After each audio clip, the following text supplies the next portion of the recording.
कल drugs controller general of India ने भारत में 2 कोरोना वैक्सीन को इमरजेंसी यूज अथॉरिटाइजेशन की अनुमति दी है।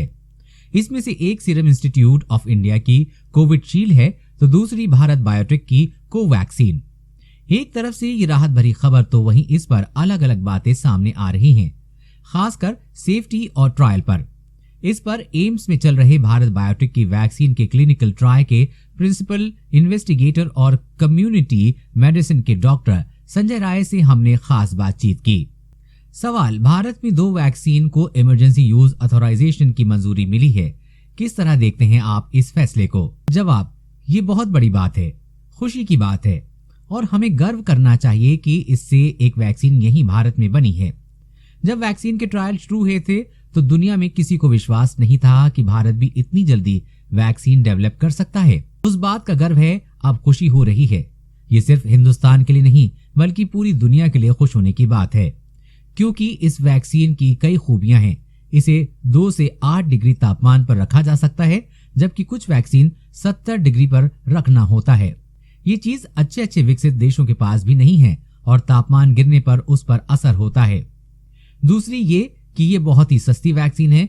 हालांकि किसी भी वैक्सीन की अभी तक कीमत नहीं पता है, लेकिन ये माना जा रहा है कि जब भी आएगी तो कम ही दाम में होगी। सवाल, आप भारत बायोटेक की वैक्सीन के एम्स में चल रहे ट्रायल के प्रिंसिपल इन्वेस्टिगेटर हैं और अब इस वैक्सीन को अनुमति देने को लेकर कई सवाल उठ रहे हैं, ट्रायल पर सवाल उठ रहे हैं।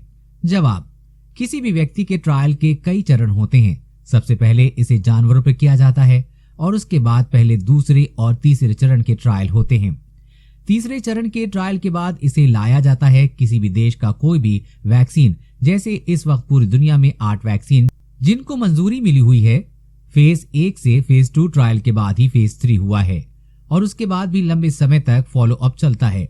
पहले चरण में वैक्सीन की सेफ्टी देखी जाती है, दूसरे चरण में देखा जाता है कि क्या एंटीबॉडी बन रही हैं या नहीं और न्यूट्रलाइज कर रही हैं वायरस को। सेफ्टी इसके साथ चलती रहती है, इसमें क्या हुआ सब कुछ एक साथ चलता रहता है। गेट ट्रायल ऐसा नहीं है कि एक ही झटके में हो जाएंगे, ये सालों तक चलते रहेंगे। जिस भी वैक्सीन को मंजूरी मिली है उसके फेज 3 ट्रायल खत्म नहीं हुए हैं, जो लोगों को पता होना चाहिए। अभी इंटरव्यू एनालिसिस करके तीसरे चरण के आधार पर वैक्सीन कितनी इफेक्टिव है ये जानने के बाद। सवाल, क्या आप मानते हैं कि पूरी प्रक्रिया साइंटिफिक तरीके से हुई है और डाटा एनालिसिस करने के बाद अनुमति मिली है और यह बिल्कुल सेफ है? जवाब, ये अधिकार क्षेत्र रेगुलेटर के पास है और इसका जवाब वो बेहतर देंगे, क्योंकि उन्होंने स्कोर एनालाइज किया है। जो भी डाटा मांगते रहे हैं पिछले 1 महीने के दौरान फेज 1, फेज 2 और उसके बाद फेज 3 का जो भी डाटा था उस आधार पर उन्हें संतुष्ट किया गया है और उन्होंने खुद कहा कि वो खुद 110% संतुष्ट हैं।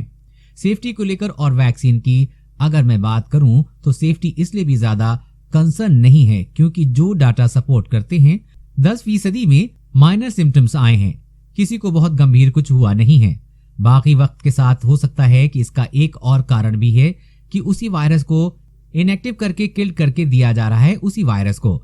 ऐसा नहीं है कि उसी वायरस से कुछ निकाल कर अलग प्लेटफॉर्म पर वैक्सीन तैयार की गई है।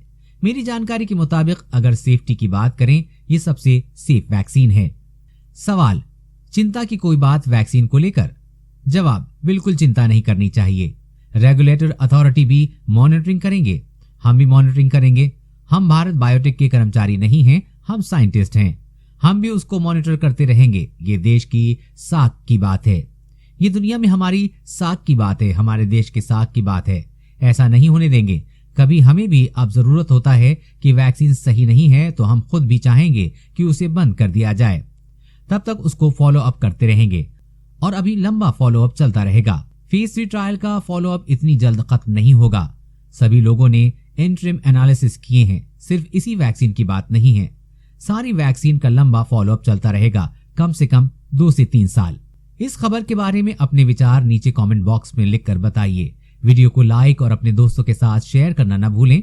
साथ ही कोरोना वायरस और कोरोना वैक्सीन से जुड़ी हर खबर सबसे पहले पाने के लिए चैनल को सब्सक्राइब करें।